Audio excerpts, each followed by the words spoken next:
In today's world, people feel lost in a sea of ideas. Which ones should we accept? Stay tuned because you're listening to Veracity Hill, striving for truth on faith, politics, and society. Here is your host, Kurt Jarris. Well, a good day to you, and thanks for joining us here on another episode of Veracity Hill, where we are striving for truth on faith, politics, and society. So nice to be with you here on this fine spring day. In Chicago, we have two seasons, summer and winter, and sometimes people say we have two seasons, winter and construction. But great weather now here in Chicagoland. Christmas is the winter, right, Chris? Yeah. We've got a fascinating episode coming up here. We're looking at some political issues and social issues and how it relates to faith issues. So we're kind of touching upon all three arenas here on today's episode. But before we jump to that, I've got just a couple things to say here. Defenders Media has begun a grassroots donor drive. And this week I'll be releasing some images, and we're seeking to increase our base of donors, those folks that can chip in $10 or $20 a month. And I feel a sneeze coming on here, so this should be interesting. But if you have enjoyed our program, this is episode 150. If you've been enjoying our program now, I want to encourage you to become one of our supporters. You can go to veracityhill.com, click on that patron tab. There it is. Wow. All right. And if you've enjoyed our episode, you've come to hear and listen to a number of different Christian thinkers and sometimes non-Christians come on the program to talk about different issues. If you want to go deeper, though, and explore the Christian faith, I want to encourage you to check out Ken Sample's recent book, Classic Christian Thinkers. Many of us pick up Christian theology and history in a piecemeal way, making it difficult to understand how everything really fits together. But in his book, Classic Christian Thinkers, Ken Samples offers a masterful summary of some of Christianity's greatest defenders.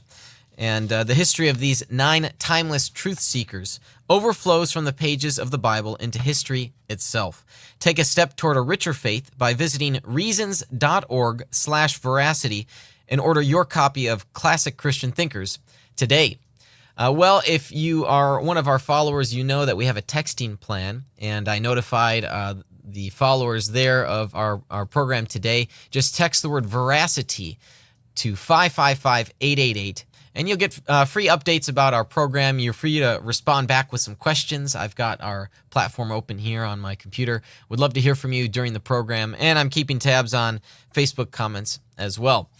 Well, without further ado, we're going to be talking about critical theory, and then specifically getting into topics like race and white privilege, those sorts of things. And joining us on this is a rather smart fellow. His name is Neil Shenvi, and he has a PhD in theoretical chemistry. And so get this, from his work, he's done. Man, some of these words I can't even say. So his PhD dissertation was on quantum computation, including quantum random walks. I'm not sure what that means. Maybe like you split into two as you're going for a stroll. Cavity quantum electrodynamics, spin physics, and the n-representability problem. That's very good. That's right. Yep. Yeah, Neil. Oh, great, Neil. Thanks. Well, for now. Well, let me formally welcome you. Thank you, Neil, for joining us on our show today.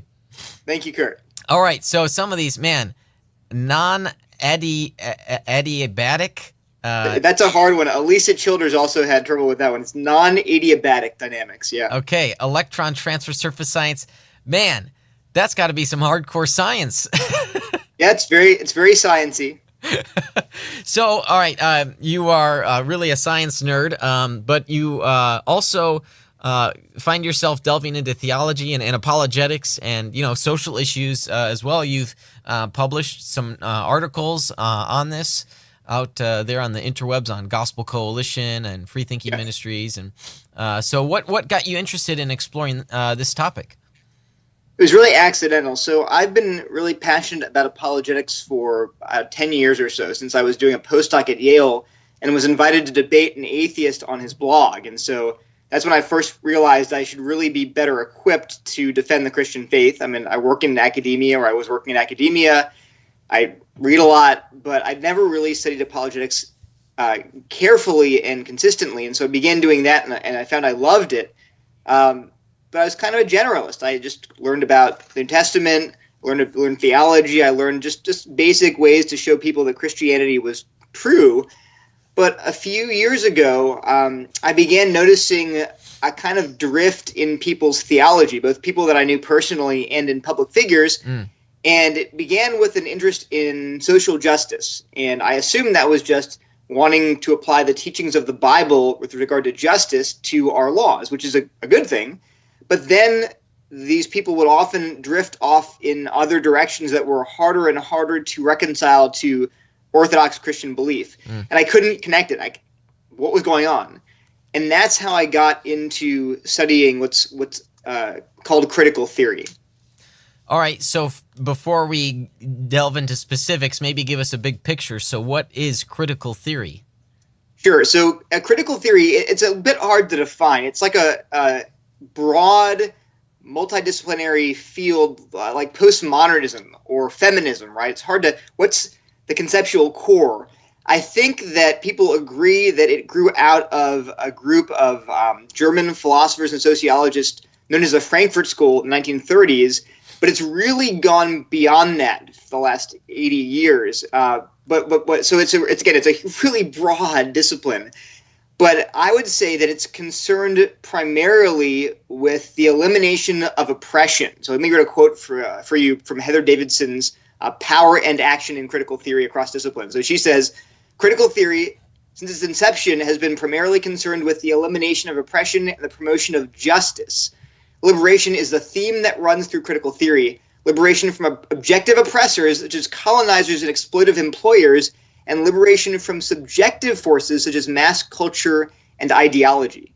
So when you think about critical theory, think about seeing the world through the lens of oppressors and the oppressed, and then working to free or liberate those who are oppressed from this marginalization they experience.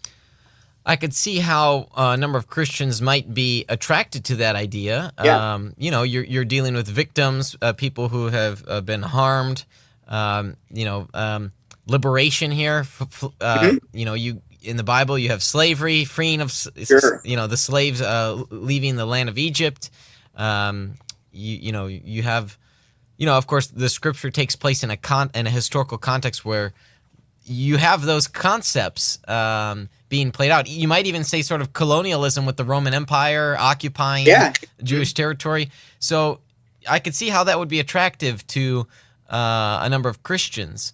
So what's the problem with it then? Yeah, so exactly right. So Christians often get interested in and embrace critical theory because it sounds like they're doing something very biblical. They're trying to liberate the oppressed. The Bible, you talked about how the Bible does say, it commands us to care for the vulnerable and to work for liberation for the oppressed. And you look at the paradigmatic event of salvation in the Old Testament was the Exodus, right? Liberating the slaves from Egypt. So he's like, wow, this is very biblical. So that's how Christians are often drawn in. But what's really important to recognize is that critical theory redefines terms very extensively.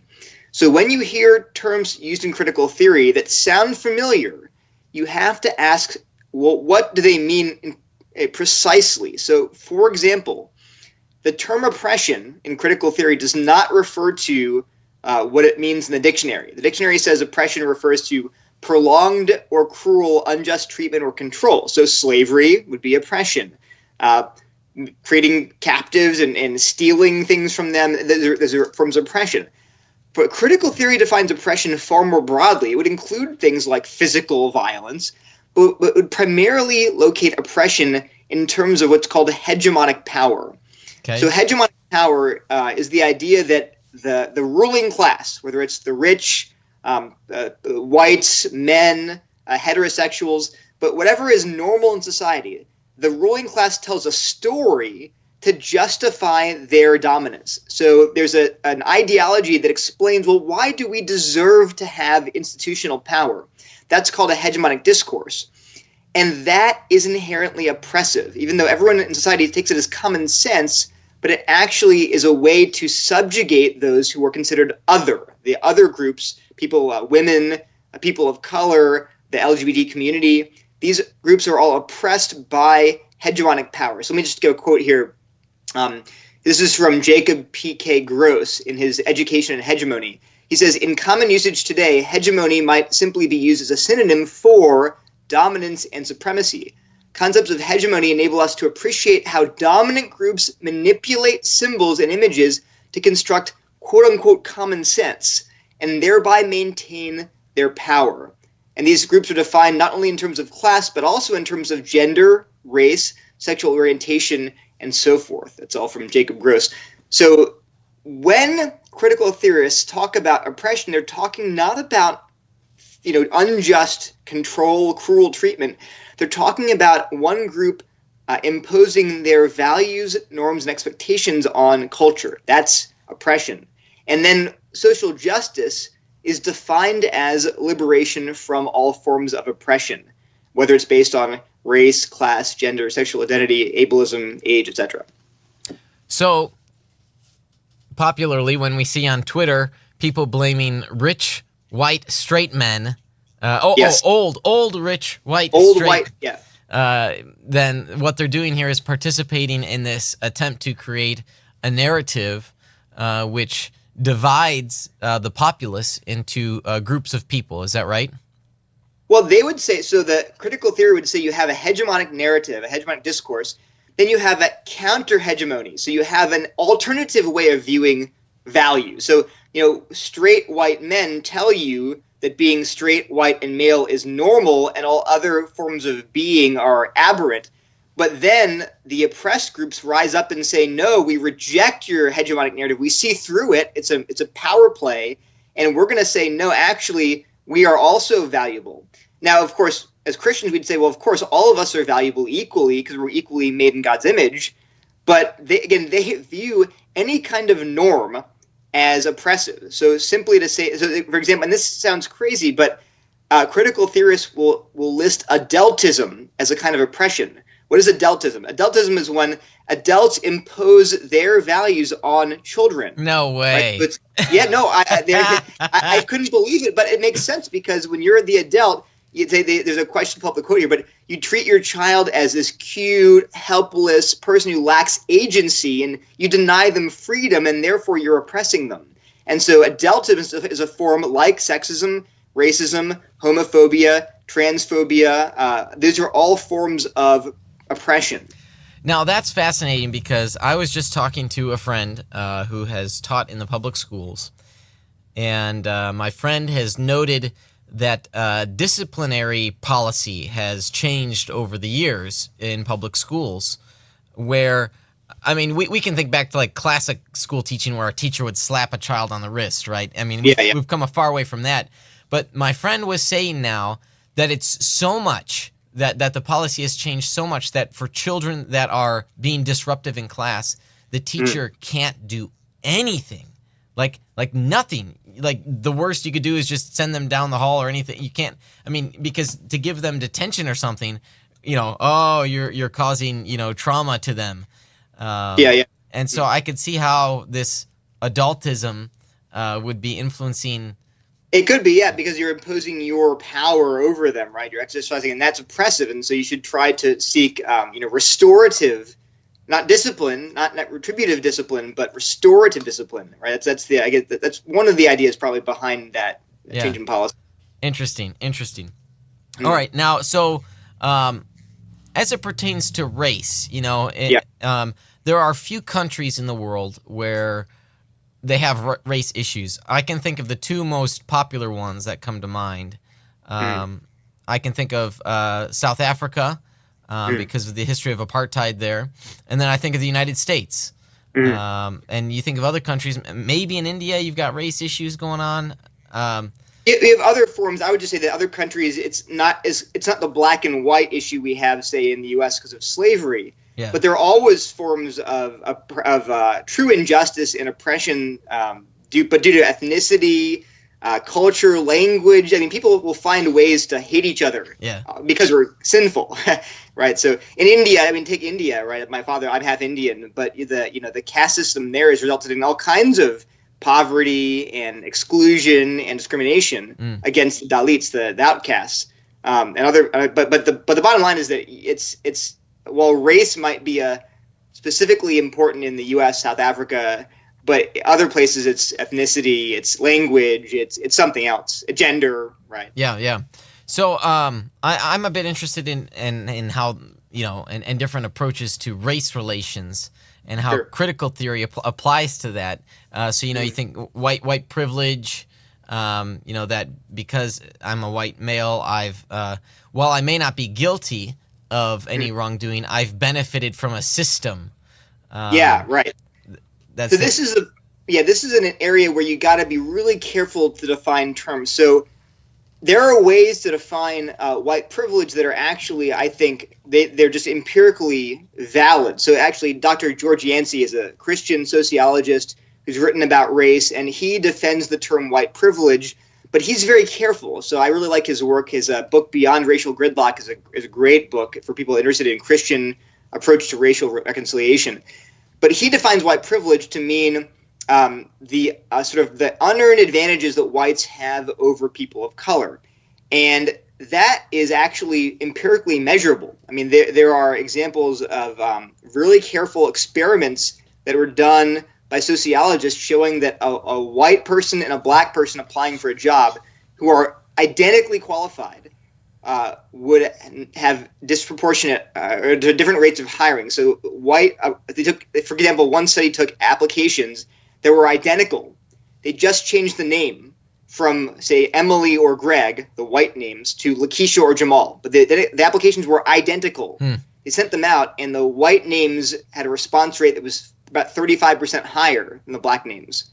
So that's an under. I mean, they didn't deserve that extra boost in their employability. Yep. It's an advantage of having a white name because for whatever reason, and that is, I think, unfair. And so I think we can look at that and say, well, that is white privilege. The problem is what you said earlier. If you go back to Peggy McIntosh, who popularized the phrase white privilege in a 1988 paper. Number one, she included a huge, broad list of phenomenon under the umbrella heading of white privilege, some of which were actually immoral, like, say, discrimination, or treating someone badly because of their race, and others of which were simply amoral. So, for example, one of her famous cases of white privilege is that a white person can find a Band-Aid that matches their skin tone. And you say, well, that I guess is something that white people can do. But of course, actually the Band-Aid doesn't match my skin tone. Or, I mean, there's one shade of Band-Aid and most of the time it's not yours. And so is that really on the level of, say, I get harassed by store owners for my race? Well, that's just different. One is sin and one is just the fact that we're living in a culture where most people are not dark-skinned. So she puts it all together into the same category as white privilege. And so that's what's weird. You're mixing categories of immoral and totally non-moral issues. And then she goes further in that paper and sees it as that white privilege taints the person with privilege. So she says this. She writes, "My schooling gave me no training in seeing myself as an oppressor." Now, keep in mind, she's not saying that she was actually being cruel to people. She's saying that because she was part of a group that was experiencing privilege, she's now an oppressor. And then she says, I was taught to see myself as an individual whose moral state depended on her individual moral will. Now, she's questioning that. She's denying that. She's saying our moral state does not just depend on our moral will. It depends on being in a culture that I benefit from my white privilege. So now I'm tainted morally. So there you see that's why it's so important to define terms and to know where they're coming from. So when you say this is white privilege, how are you defining it? And then are you saying that people are tainted by their membership in some demographic group? Because she was saying that, but you might not be. Yeah. So there are some examples where we can recognize, like you said, And while there may be an academic study that illustrates it or proves it, even we might think of ways in which there can be white privilege. Yeah. And those are worth calling out on. But it seems like what you're saying is that's taken too far. That Band-Aid, a single Band-Aid shade. You talk about, it doesn't fit the dark-skinned people. How about the really light-skinned people, Neil? Right, huh? yeah. There are so the problem with, and you'll see this a lot in critical theory, is that they take words that are common words that we've defined in the dictionary that are used in a certain way, and they redefine them in these incredibly broad, sweeping ways that will often sneak moral connotations into the term when they shouldn't be there, or vice versa. So actually, James Lindsay, who's an atheist, who's spoken a lot about critical theory and the problems with it, but he calls them Trojan horse terms, where you redefine the term in a way that you can smuggle in these hidden assumptions into an everyday term. So a good example would be racism. We look at in the dictionary, it says racism is prejudice based on race, right? You're treating someone, thinking you're superior to someone because of their race. That's racism. So that's a symmetric definition. I mean, white people can be racist, Asian people can be racist, half Indians like myself can be racist, but critical theorists and so anti-racist, we'll talk about what that means later, but critical theorists will define racism to be asymmetric. So they define it as prejudice plus institutional power, and because people of color don't have institutional power, at least as their group doesn't, of course, then a person of color can't be racist by definition. Wow, that's fascinating. I can read you dozens of quotes about that, and it's very. If you look at the literature, look up. I have a whole dictionary entry. I created a glossary of these terms, just showing people that they're used differently. Yeah. And so you have to be aware of that, because you'll have a conversation, and you're assuming the words, you're sharing a definition, but you probably don't. You may not. You have to check. Right. So because from what I've understood as the term racism, it's that you're prejudging someone based upon their skin color. Yeah. And that's sort of a broad view of racism. Yeah, they would call that prejudice. Yeah. So they would define, they would say that's prejudice, but racism they would define as prejudice and you're not just you have power, because obviously people of color can be very powerful and white people can be very poor and uneducated and powerless, but they would define it as prejudice plus institutional power. So if your group has power and you happen to be part of that group and you're prejudiced, then that's racism. And then they'll even go further, and then they'll talk about systemic racism, which would not require prejudice. So you could have systemic racism even when no one is actually actively prejudiced at all. So actually, Bonilla Silva has a book called Racism Without Racists, where he talks about how institutions can enact what he would say are racist policies, even though the people themselves are not racist. So it gets complicated. Now, I'm not even saying that that's necessarily a totally crazy idea. I think it's plausible, but you have to be aware of how these terms are being used. Wow, that's fascinating. I didn't even know that I mean, again, from my vantage point, I want to be careful here because I don't want to be oppressive. From my vantage point, that I haven't understood racism to include the necessity of being in a position of power. It seems like racism is a two-way street. So let me just quote. I'm not making this up. Here's Beverly Tatum, a very well-known black, I think she's a sociologist. So she writes. So she quotes David Wellman. David Wellman defines racism as a system of privilege based on race. You see how system of privilege. So it's not about actual personal animosity. Yeah. So and then she says, so someone is usually quick to point out this is not the definition you'll find in most dictionaries. I reply, who wrote the dictionary? I'm not being facetious with this response. Whose interests are served by a prejudice-only definition of racism? So she's admitting, yes, we're redefining it, but it's because dictionaries were written by old white guys. No, I mean that's right. And then she says that. So she says people of color can and do have racial prejudices. However, if one defines racism as a system of advantage based on race, then people of color are not racist because they do not systematically benefit from racism. This is from her book, Why Are All the Black Kids Sitting Together in the Cafeteria? So so that's just a common. If you look up, it's called anti-racism. It's again, that doesn't mean. So an anti-racist does not mean someone who's opposed to racism. I think hopefully every Christian in the entire world is opposed to racism. But anti-racism, it does not mean opposed racism. It means that you accept this systemic view of racism as a system which must enter, and you're actively working to dismantle that system. So I argue basically that to be an anti-racist, you have to adopt this systemic view of racism that's really rooted in critical theory. So it's very important to clarify terms so there's clear communication.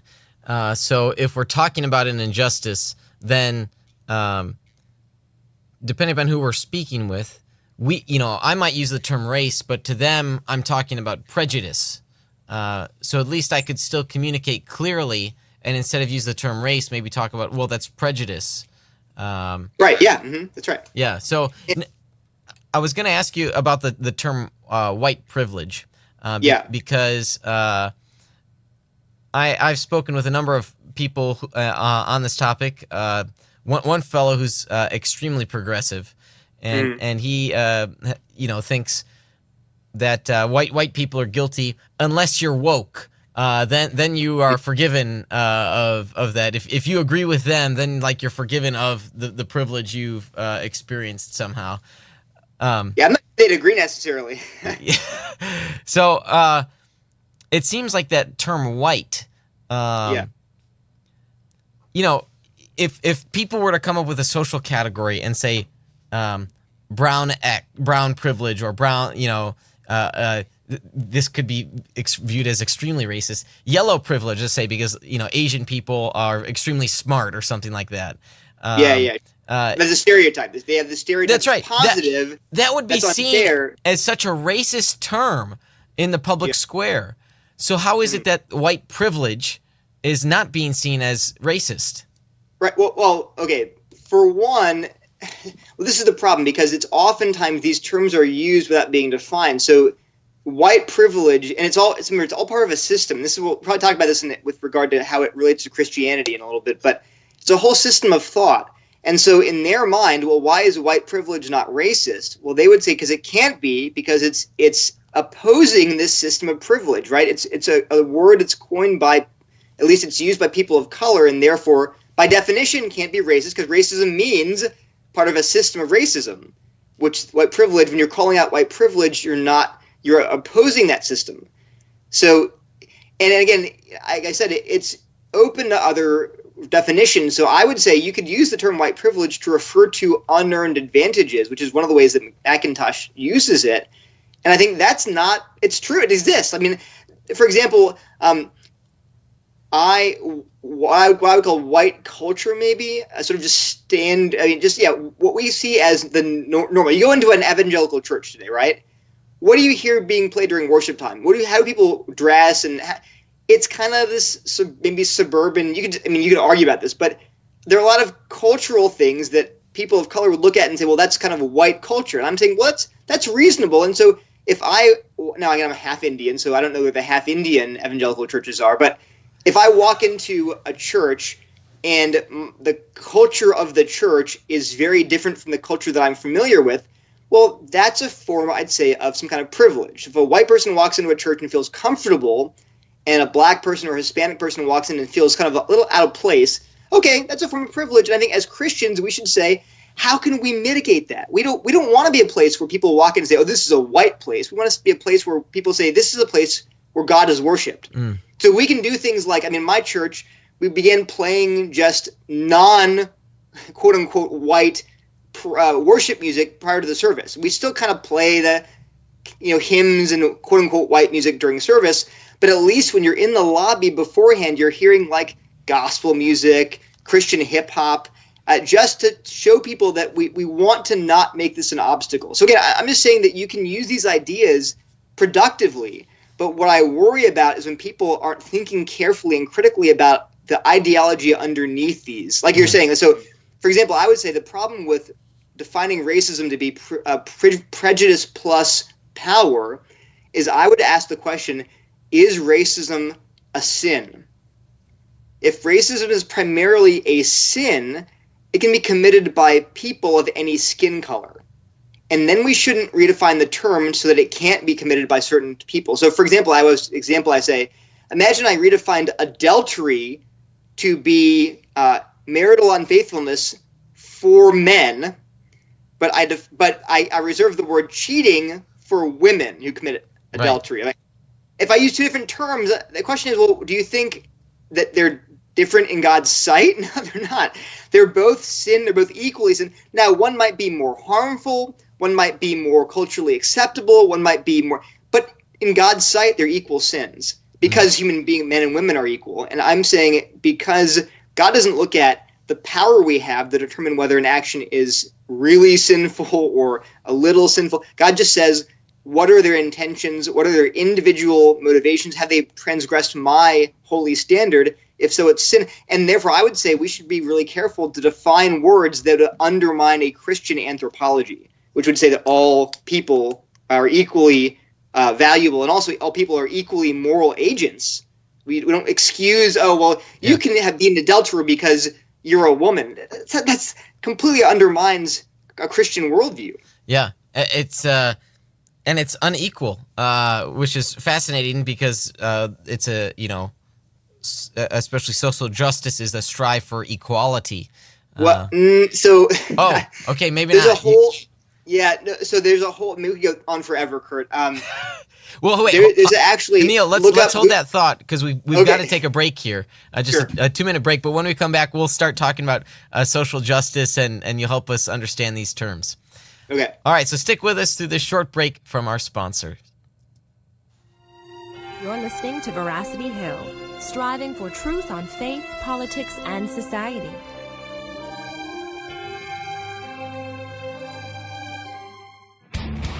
Evangelical Christians are talking about hell. What if we believe what we believe because we've always believed it? What if the gospel is really a matter of life and death? We want you to open your mind, open your Bible, and rethink hell. At rethinkinghell.com, evangelicals look at what the Bible says about hell, putting conventional and controversial views to the test. Let's say there's this Christian apologist. You love their message, but have trouble finding their videos, their articles, or social media posts. How do you stay connected to them? We're on it. Defenders Media uses the tools of the digital age to create content for your favorite apologists. We give them more screen time, more digital soapboxes, and more presence to deliver more of the content that you love. That's what we do. I know that social media is important to those of you who follow my work. Many respond to my videos and posts on Facebook and Twitter, but it becomes impossible after a while to keep up with it all and to continue with research. That's why I'm thrilled that we have found a solution, Defenders Media. Whether it's a website, whether it's printed material, whether it's a question on graphics, I cannot do what I do and reach my audience without the help of Defenders Media. They have been integral in helping me to reach my audience. Defenders Media ensures consistent content reaches your hand from today's leading apologists and apologetic ministries, like Mike Licona, Apologetics 315, the Veracity Hill Podcast with Kurt Jarris, and more. To learn more, text the word Defenders to 555-888, and we'll send you a free PDF of the top 5 ways to share the gospel online.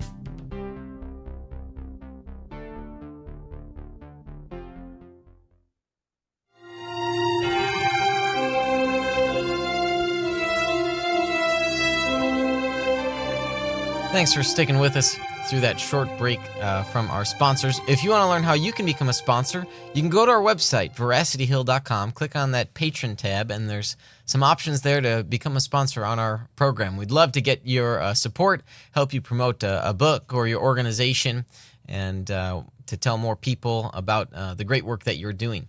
On today's program, we're talking about critical theory with Neil Shenvi, and he is an accomplished author, really a smart fellow, having got a PhD in theoretical chemistry and he studied a whole bunch of things that I know nothing about. Neil, tell me, what was that thing? Something about a walk, going on a walk?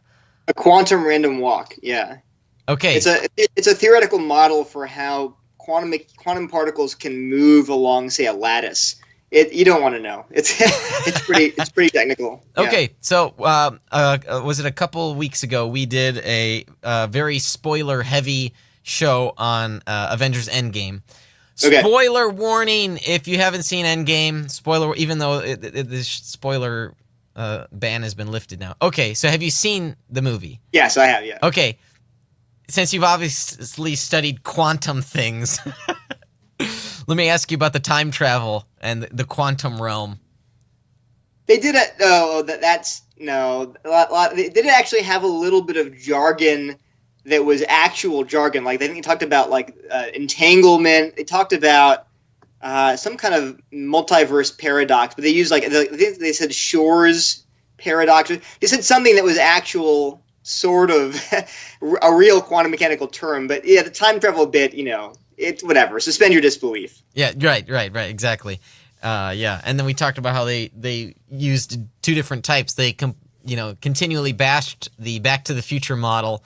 That's right, yeah, and then used it. Yeah. But then at the end with Cap, that was basically the Back to the Future model. So, right, yeah. Yeah. All right. At any rate, before we jump back into our discussion, Neil, we do a segment on the program called Rapid Questions for first-time guests. Mm-hmm. And so basically it's 60 seconds. I'm going to ask you a bunch of short, silly questions so we can learn more about you. And, okay. Please tell the audience, did I tell you about this beforehand? No. Yes, exactly. So we're going to catch you off guard here, which is great. So let me get the game clock going here. So are you ready? Yes. Okay, here we go. What's your clothing store of choice? Yard sales. Taco Bell or KFC? KFC. What's your favorite sport? Basketball. Ooh, nice. Do you drink Dr. Pepper? Occasionally. What celebrity are you most like? I don't know any celebrities. Let's see. I'm pretty out of touch. What's on the walls of the room you are in? Paint. Do you have a garden? Barely. What did you want to be when you grew up? Ooh, a marine biologist and a doctor and a senator. Do you carry a donor card? I don't think so. How many keys are on your key ring? 4. Pick a fictional character that you'd like to meet.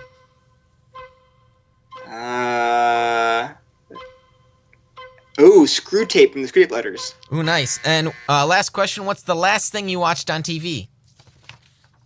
On the screen, we don't have television in our house. Probably SportsCenter like 8 years ago. But I mean, the last time you watched TV. I mean, like, okay, so we have a physical TV, so I don't know. Okay, so I guess we could say, like, do you watch Netflix or something? I mean, that's what's entertaining. Yeah, I think I probably watched Ant-Man and the Wasp. Ant-Man and the Wasp. Okay. Recently. Nice. On Netflix. Yeah. You had to fill in a little bit of the gaps there from Endgame. That's right. Yeah, right before Endgame came out, I got to catch up. Yeah. Nice. Good. Well, hey, that was great. Okay, so you occasionally drink Dr. Pepper. That's good. Basketball is your favorite sport. It happens. I got a bum hip now. I can't play anymore, but I used to love it. Nice. It's my favorite sport to play, although I've become a bit... I used to be a Bulls fan. I gave up on the Bulls because John Paxson and Gar Forman have no idea what they're doing. So I've formally given up. I'm in search of an NBA team to support. Are you much of a fan? Do you watch much, or is playing how you? I used to like to play. I would watch just at the gym, and I'd watch highlights on SportsCenter. But I mainly like playing. Yeah. I might get into college basketball. It's more competitive.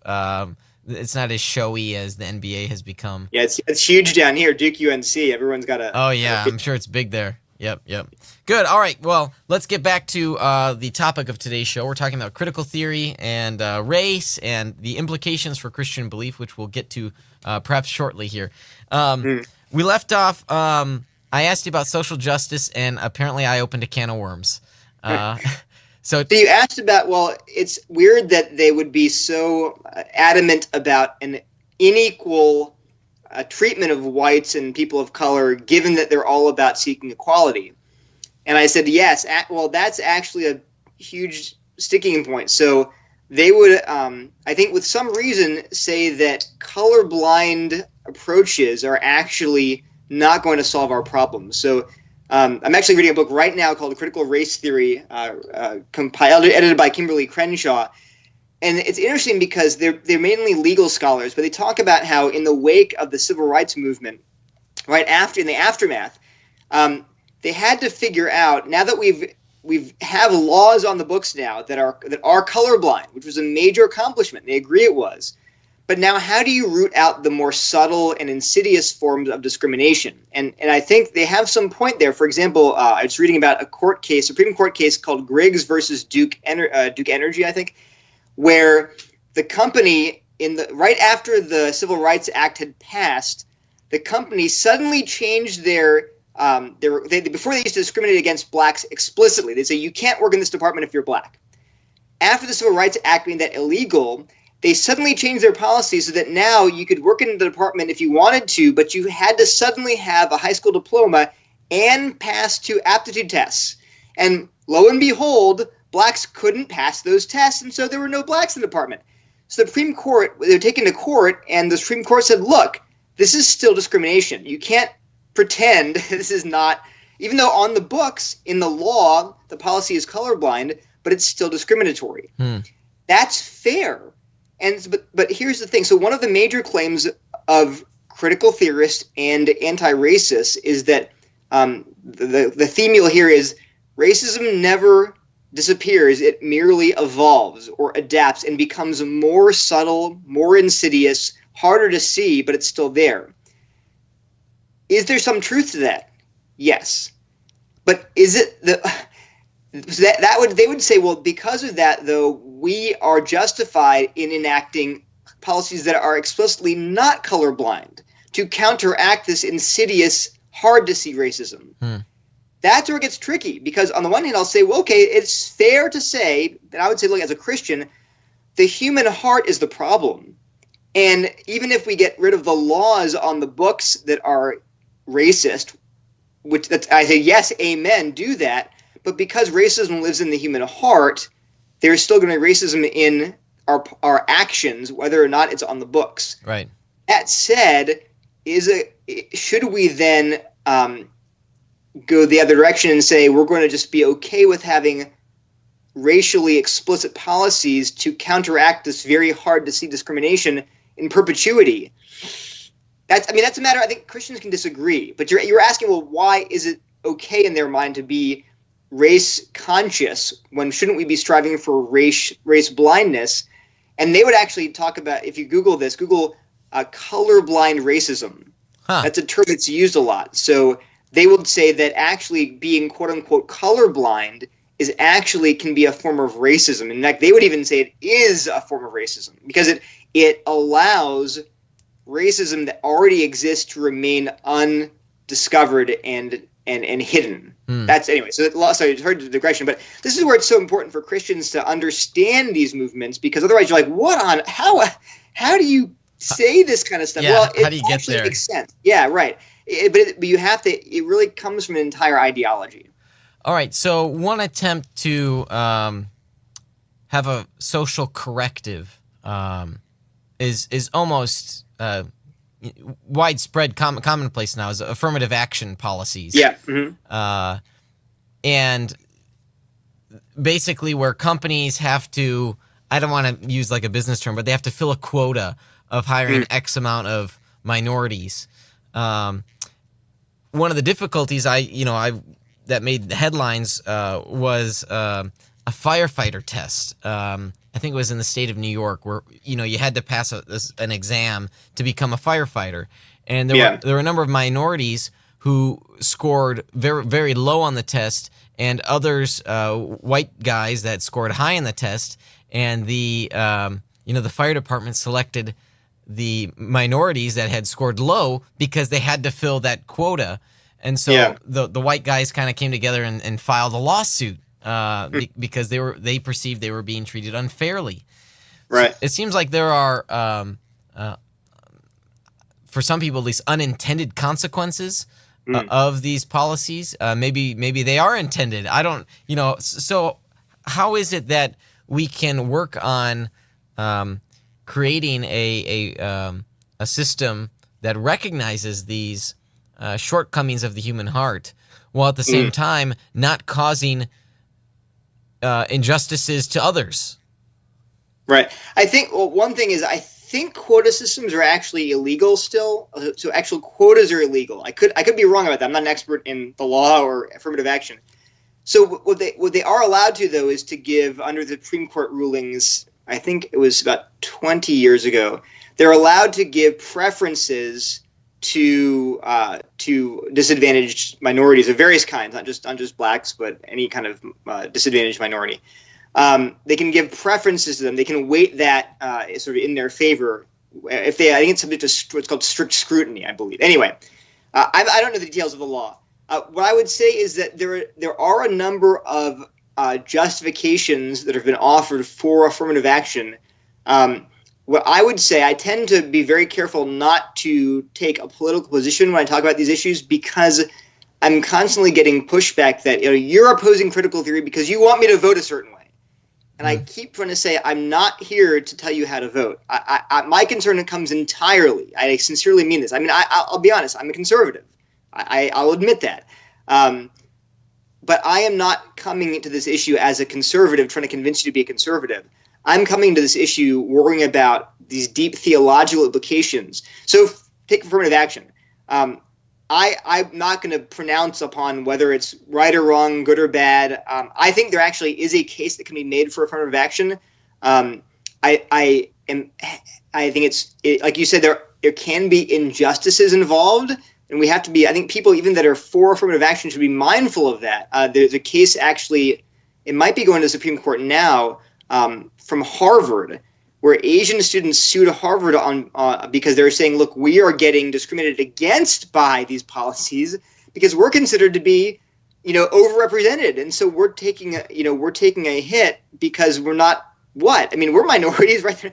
I mean, we have a history of discrimination in the U.S. also, and so why is it okay for us to be, hurt by these policies? Anyway, the point is just that I think this is an area where I'd say I'd prefer not to give my own opinion, especially because I'm not an expert here, and stick to the ideas underneath these questions. So, for example, I would say let's think about what justice even means, because oftentimes I find that when you pick a policy and say, well, why do you favor this policy and why do you not?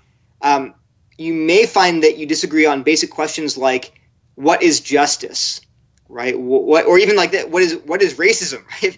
We're all going to agree racism is bad, but you might find out if you really ask questions that we have totally different definitions for what racism is. So that's my dodge here.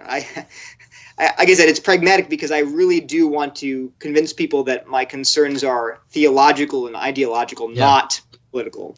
All right, so that's a good segue to looking at the implications that critical race theory has for Christian belief.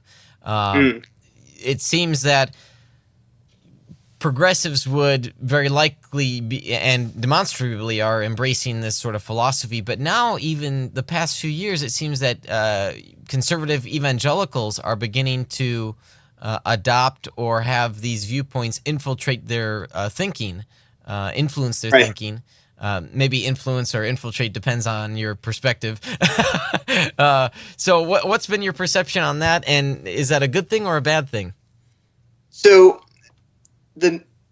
critical theory as an ideology, although it has some good parts of it, like I think I could go. I mentioned in my talks, but there are aspects of things like thinking about the vulnerable and thinking about how power can be misused. Those are all good things. Thinking about discrimination and in our society and how these are all good things. But there are a lot of fundamentally bad things about critical theory. And for example, it's fundamentally a different worldview. So, for example, critical theory views hegemonic power as an oppressive force. Why is that a problem? Well, the Bible is just one long hegemonic discourse, right? The Bible is just one big set of reasons why God is justified to have all power and all authority. Yeah. And so if you're like, well, hegemonic discourses are oppressive, well, then Christianity is by definition oppressive. Or you might say, well, okay, God's different though. So I'm going to be a Christian, And I think God's different. So God can have his hegemonic narrative as the story that the ruling class uses to justify his authority. He can have that. That's fine. But when it comes to human power hierarchies, those are oppressive. Okay, well, think about that. What does that do to your beliefs about, say, the gender roles, right? Or who, the gender with respect to who, whether the men should lead the family, whether men should lead the church, or at least in terms of being elders and pastors. Sure. How does it affect your view of things like sexuality, right? Is heteronormativity oppressive? Should we work to undermine institutions like traditional marriage, which promote heteronormativity as the standard way of sexuality? That would be, critical theorists are unanimous. Heteronormativity is like racism. It's the same as an oppressive force that must be dismantled. And this is why, by the way, so I can give you some quotes here, but you notice that people, and I noticed personally people that I knew who would embrace a critical theory as a way of thinking about race would begin to embrace it as a way of thinking about everything because it's a worldview. So they begin to apply it. They can't just apply it to only race. They apply it to race and to class and to gender and to sexuality. And you can find people that are either professing evangelicals or were professing evangelicals who have now applied this lens to everything. So here's just an example. Here's this is from a website. The author actually I won't say any names here, but this author has written for the ERLC website. This person's essays are still on. It's a Southern Baptist website, very conservative, and the author. But then this well-known writer, but on the author's website today it says this, not on the ERLC, this is her own website.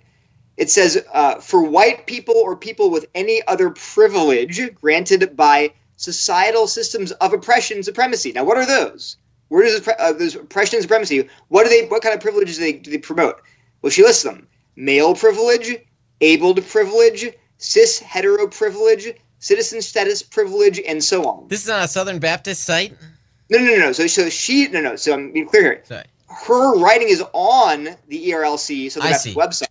But since then, because she's embraced critical theory, seemingly, she's now lumping all of these things together. So on her site, she has a list of books for children, this is for ages 3 to 8. And those books include books about civil rights movement and slavery, and books like A is for Activist, which is a book for children ages 3 through 8. And in that book, there are statements like this: LGBTQ, love who you choose. T is for trans, trust in the true, the he, she, they, that is you. And so you see the connection there. Why is racism and the civil rights movement on the same level as the LGBTQ movement? Because they're all movements to dismantle systems of oppression and supremacy. So, and this is not isolated. There are so many people that I see embracing this language and then without even knowing it necessarily, the ideology behind it, and then applying it to not just race and gender, but to everything. I mean, to the point where how can you keep saying that people should be Christians exclusively because you're marginalizing Muslims? That's Islamophobia, right? How can you have a society built around Judeo-Christian norms because that's enshrining your moral norms over you think, our norms are right? Yeah. Well, that would admit, no, God's norms are right. And so we do want God's norms to be reflected in the way that we live our lives and actually even structure society to some extent. But if you embrace critical theory, you have to work to dismantle those norms too. And it seems like because it's a worldview, it plays out not just for social policy, but individual policy as well, where becoming the victim or being a victim, you become the hero of a story. Yeah, one thing we didn't talk about also is epistemology. Epistemology, how you know the truth. Critical theorists would say that because dominant groups impose these false narratives on society and they embrace them, that they're blind, right? They've bought into this deep lie about the way reality works that puts them at the top. However, subordinate groups have the possibility of saying, "Wait a minute, that doesn't make sense. That's a lie."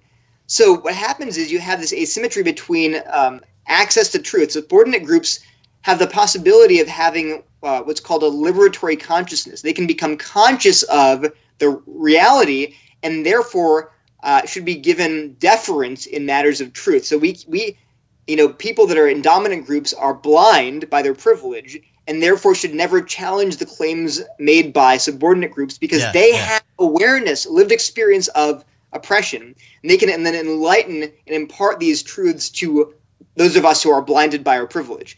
But again, where does that lead you? Well, what if someone says, my lived experience is that this religion and Mormonism is true, right? Or the Hinduism, or Islam, right? They're a minoritized group. They're a marginalized group in our Judeo-Christian culture. How dare I challenge their lived experience? Or again, sexuality. My lived experience is that this is my sexuality. How are you going to invalidate my existence by saying that I'm wrong? So, and again, you say that's, well, I don't want to go there. Well, that's right. You don't want to go there, but you have to if you follow the inexorable logic of critical theory. That's where you have to go. Yeah, and then it gets even worse. You get these fake hate crimes, where that's another issue, right? It seems connected though, like that it's an outworking of the narrative ploy, sharing your story and all of that. So people are manufacturing the narrative of what's happening in their life. So. Yeah, it's funny because now, to be fair, I mean, obviously there are real hate crimes. Oh, absolutely, yeah. And it does, so you don't want to say, well, it's probably a fake hate crime. Well, you can't know that, but I do think that, remember, because this is a worldview, and the worldview does prioritize liberation, and it prioritizes being striving against oppression, and it tries to platform people that are oppressed. Right. Well, but then there is value in being able to claim that I am an oppressed person. But then there's a funny example of this. And people say, well, is that really true? Believe it or not, there's actually a critical theorist who points out that that when the U.S. Census, when the U.S. decided to try to make amends for the treatment of Native Americans, within the 60s or 70s, they were trying. I think there was some law that in some way gave you special. I think it was for jobs, college admissions. They gave preferences to Native Americans because of the legitimately terrible treatment that this country inflicted on Native Americans. So they made that a protected class. Well, when that happened, it was like 1964 or something. I don't remember when. But if you look at the census, between 1960 and 1970, the number of people claiming to be Native American doubled. Now, why? Well, it's clear that's not like they just suddenly had a lot more kids. It's that people saw value now in claiming to be this Native American status when they probably weren't. And again, that's an example of if you incentivize, right? If you incentivize some behavior, some claim, then you're going to get more of it. Right. And again, I'm not saying therefore we should ignore hate crimes. I'm just saying that I think that is indicative of how people do see victimhood as a way to, ironically, to gain power. Right. Because it will allow you, for example,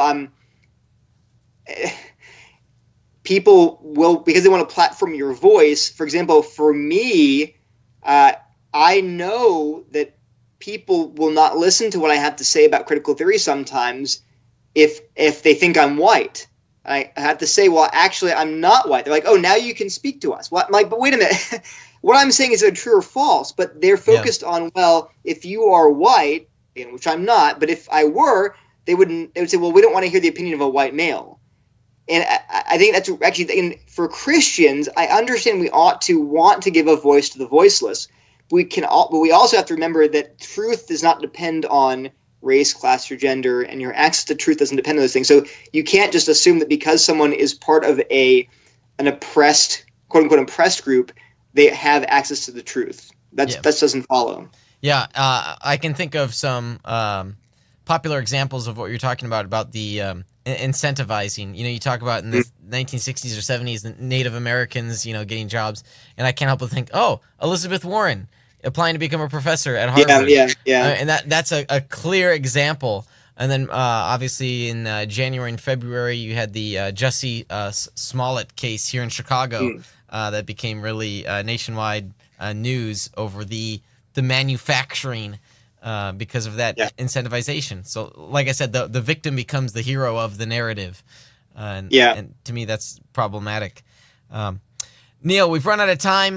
This has really been a pleasure. I've learned quite a bit myself, so I'm glad I invited you on the program today. And we'll have to bring you on another time to talk about whatever you want, because you're the type of guy that when you want to go and look at something, you spend time researching it and writing on it. And when someone writes and teaches on something, that's when they really learn the material. So please stay in touch, and we'll bring you on the program again. Great. Thank you so much. Thanks, Neil. God bless you. Okay, bye. All right. Well, that does it for our program today. I'm grateful for the continued support of our patrons and the partnerships that we have with our sponsors. With the updated image, Chris. And they are Defenders Media, Consult Kevin, The Skyfloor, Rethinking Hell, the Illinois Family Institute, Fox Restoration, and Reasons to Believe. I want to thank our technical producer, Chris, for all the fine work that he does. For our guest, Neil Shenvi. And last but not least, I want to thank you for listening in and for striving for truth on faith, politics, and society. You've been listening to Veracity Hill, striving for truth on faith, politics, and society. This is a listener-supported program. For more resources, including past shows, visit veracityhill.com.